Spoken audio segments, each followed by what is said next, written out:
Hello, and welcome to the Fighting Moose podcast. I'm your host and narrator, Jason Hendrickson. This is a podcast where I retell stories, some fictional and some historical, that can be enjoyed by people of all ages. Today, we run through the Green Forest with Peter Rabbit in the story Peter Sees Two Terrible Feathered Hunters from the book The Burgess Bird Book for Children, written by Thornton W. Burgess. This marks the 35th story I have used from Mr. Burgess, and if my counting and record keeping is correct, that comes out to 16% of the stories for the podcast. I know I could read these stories all day, and I hope you are enjoying them as well. Anyway, last night, I told John that I am almost done recording the book, The Adventures of Reddy Fox, also written by Thornton W. Burgess.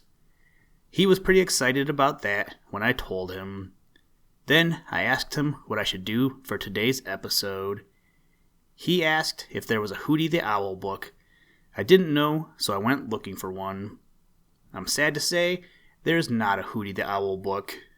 I did tell him, though, that I found a Hooty the Owl story, to which he replied that I should do that one. So here we are with today's story. In addition to reading about Hooty, we also meet Terror the Goshawk, or as I guess it's pronounced, Goshawk. Anyway, this is the first story of 2021. I hope you enjoyed your New Year's celebrations and are on your way to starting some New Year's resolutions or trying to better yourself in some way. For me, a New Year's resolution is to stop biting my nails. It's a terrible and disgusting habit, but I'm glad to say that I am about 2 weeks into this new habit, and I must say I am very proud of myself. I started this new habit before the New Year's, just to clarify. I also look forward to the many stories that we will share, and I'm glad you are with me on this adventure we know as life. Now, let's turn to today's story. I hope you enjoy. Let's begin. Liftoff. We have a liftoff.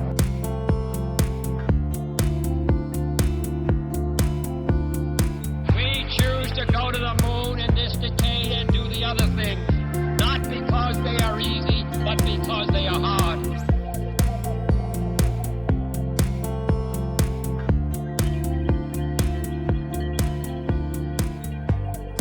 Peter sees two terrible feathered hunters. While it is true that Peter Rabbit likes winter, it is also true that life is anything but easy for him that season. In the first place, he has to travel about a great deal to get sufficient food, and that means that he must run more risks. There isn't a minute of day or night that he is outside of the dear old briar patch when he can afford not to watch and listen for danger. You see, at this season of the year, Reddy Fox often finds it difficult to get a good meal. He is hungry most of the time, and he is forever hunting for Peter Rabbit. With snow on the ground and no leaves on the bushes and young trees, it is not easy for Peter to hide. So, as he travels about, the thought of Reddy Fox is always in his mind. But there are others whom Peter fears even more, and these wear feathers instead of fur coats. One of these is Terror the Goshawk.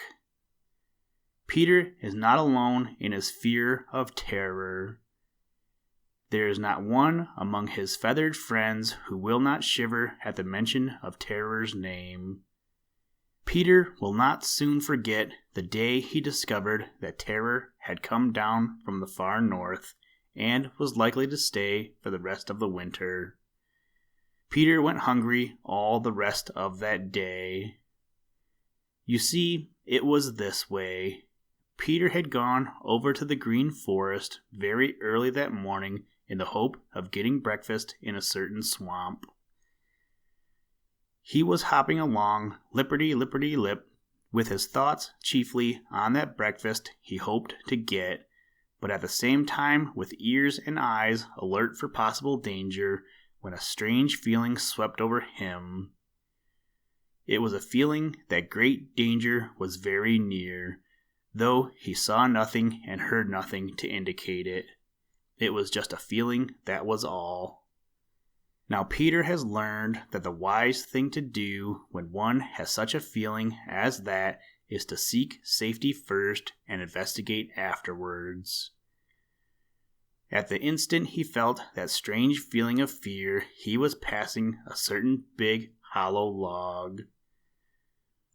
Without really knowing why he did it, because, he didn't stop to do any thinking, he dived into that hollow log, and even as he did so, there was the sharp swish of great wings. Terror the Goshawk had missed catching Peter by the fraction of a second. With his heart thumping as if it were trying to pound its way through his ribs, Peter peeped out of the hollow log. Terror had alighted on a tall stump only a few feet away. To Peter, in his fright, he seemed the biggest bird he ever had seen. Of course he wasn't. Actually, he was very near the same size as Redtail the hawk, whom Peter knew well. He was handsome. There was no denying the fact that he was handsome. His back was bluish, his head seemed almost black. Over and behind each eye was a white line. Underneath, he was beautifully marked with wavy bars of gray and white. On his tail were 4 dark bands. Yes, he was handsome, but Peter had no thought for his beauty. He could see nothing but the fierceness of the eyes that were fixed on the entrance to the hollow log. Peter shivered as if with a cold chill. He knew that in Terror was no pity or gentleness. I hope, thought Peter, that Mr. and Mrs. Grouse are nowhere about. You see, he knew that there is no one that Terror would rather catch than a member of the Grouse family. Terror did not sit on that stump long. He knew that Peter was not likely to come out in a hurry. Presently he flew away, and Peter suspected from the direction in which he was headed that Terror was going over to visit Farmer Brown's henyard.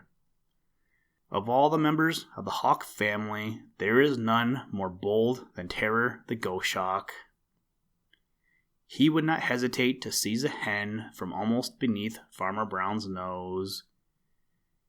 He is well named, for the mere suspicion that he is anywhere about strikes terror to the heart of all the furred and feathered folks.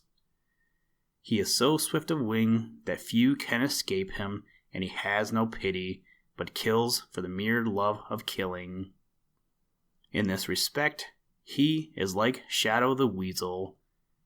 To kill for food is forgiven by the little people of the Green Forest and the Green Meadows, but to kill needlessly is unpardonable.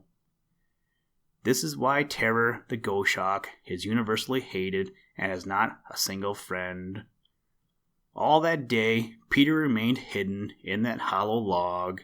He did not dare put foot outside until the black shadows began to creep through the Green Forest. Then he knew that there was nothing more to fear from Terror the Goshawk, for he hunts only by day. Once more, Peter's thoughts were chiefly of his stomach, for it was very, very empty. But it was not intended that Peter should fill his stomach at once. He had gone but a little way when from just ahead of him the silence of the early evening was broken by a terrifying sound. Hoo, hoo, hoo, hoo, hoo. It was so sudden, and there was in it such a note of fierceness that Peter had all he could do to keep from jumping and running for dear life. But he knew that voice, and he knew, too, that safety lay in keeping perfectly still. So with his heart thumping madly, as when he had escaped from terror that morning, Peter sat as still as if he could not move. It was the hunting call of Hooty the great horned owl, and it had been intended to frighten someone into jumping and running, or at least into moving ever so little. Peter knew all about that trick of Hooty's. He knew that in all the green forest there are no ears so wonderful as those of Hooty the owl, and that the instant he had uttered that fierce hunting call, he had strained those wonderful ears to catch the faintest sound which some startled little sleeper of the night might make. The rustle of a leaf would be enough to bring Hooty to the spot on his great silent wings, and then his fierce yellow eyes, which are made for seeing in the dusk, would find the victim. So Peter sat still, fearful that the very thumping of his heart might reach those wonderful ears. Again that terrible hunting cry rang out, and again Peter had all he could do to keep from jumping. But he didn't jump, and a few minutes later, as he sat staring at a certain tall, dead stub of a tree, wondering just where Hooty was, the top of that stub seemed to break off, and a great broad-winged bird flew away soundlessly like a drifting shadow. It was Hooty himself, sitting perfectly straight on the top of that tall, dead stub. He had seemed a part of it. Peter waited some time before he ventured to move. Finally, he heard Hooty's hunting call in a distant part of the green forest, and knew that it was safe for him to once more think of his empty stomach. Later in the winter, while the snow still lay in the green forest and the ice still bound the Laughing Brook, Peter made a surprising discovery.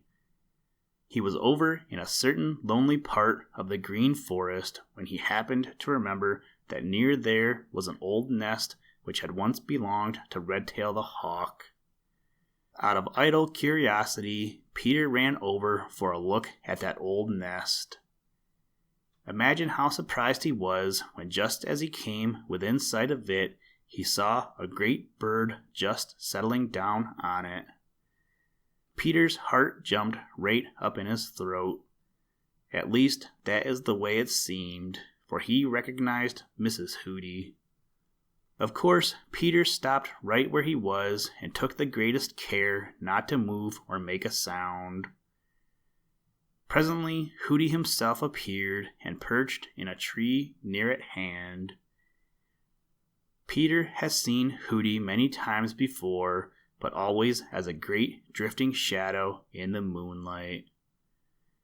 Now he could see him clearly. As he sat bolt upright, he seemed to be of the same height as Terror the Goshawk, but with a very much bigger body. If Peter had but known it, his appearance of great size was largely due to the fluffy feathers in which Hooty was clothed. Like his small cousin, Spooky the Screech Owl, Hooty seemed to have no neck at all. He looked as if his great head was set directly on his shoulders. From each side of his head, two great tufts of feathers stood out like ears or horns. His bill was sharply hooked. He was dressed wholly in reddish-brown with little buff and black markings, and on his throat was a white patch. His legs were feathered, and so were his feet, clear to the great claws. But it was on the great round fierce yellow eyes that Peter kept his own eyes. He had always thought of Hooty as being able to see only in the dusk of evening or on moonlit nights. But somehow he had a feeling that even now in broad daylight Hooty could see perfectly well, and he was quite right. For a long time Peter sat there without moving. He dared not do anything else. After he had recovered from his first fright, he began to wonder what Hooty and Mrs. Hooty were doing at that old nest. His curiosity was aroused. He felt that he simply must find out. By and by, Hooty flew away very carefully so as not to attract the attention of Mrs. Hooty. Peter stole back the way he had come. When he was far enough away to feel reasonably safe, he scampered as fast as ever he could. He wanted to get away from that place, and he wanted to find someone of whom he could ask questions. Presently, he met his cousin Jumper the Hare, and at once, in a most excited manner, told him all he had seen. Jumper listened until Peter was through. "If you'll take my advice," said he, "you'll keep away from that part of the Green Forest, Cousin Peter. From what you tell me, it is quite clear to me that the Hooties have begun nesting." "Nesting?" exclaimed Peter. "Nesting? Why, gentle Mistress Spring will not get here for a month yet." "I said nesting," retorted Jumper, speaking rather crossly, for you see he did not like to have his words doubted. Hooty, the great horned owl, doesn't wait for Mistress Spring.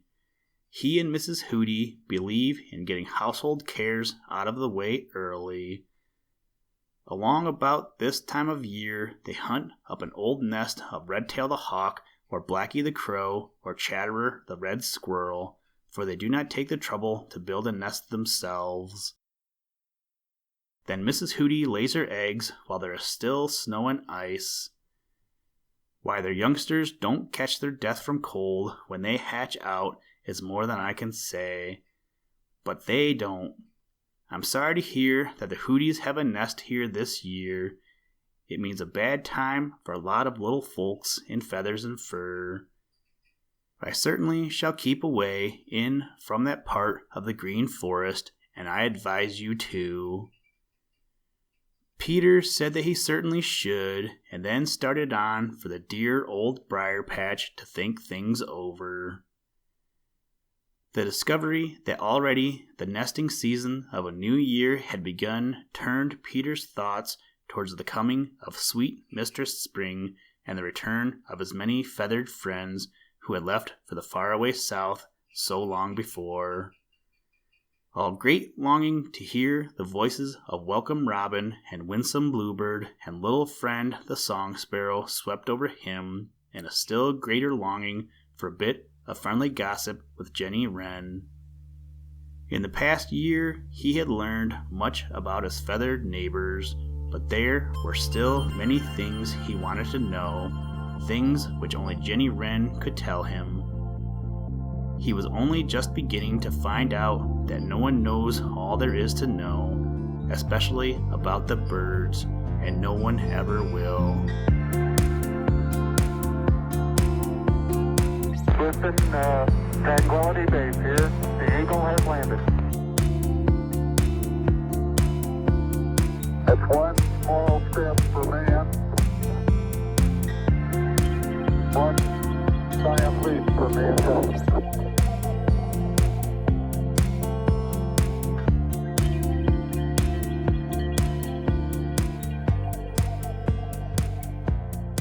Thank you for listening to this episode of the Fighting Moose Podcast. Please join us next time as we read another exciting story. Today's music was provided by the artist Analog by Nature, and the audio clips were provided from NASA. For more information to download and or listen to audio or materials from all our recordings, or to contact us, please visit www.thefightingmoose.com, or you can follow the links in the show notes. If you enjoy the podcast, please leave us a review wherever you get your podcast or on iTunes, and tell a friend. Thank you for your patronage, and as always, try and do a random act of kindness every day. Mission complete, Houston. After serving the world for over 30 years, the Space Shuttle turned its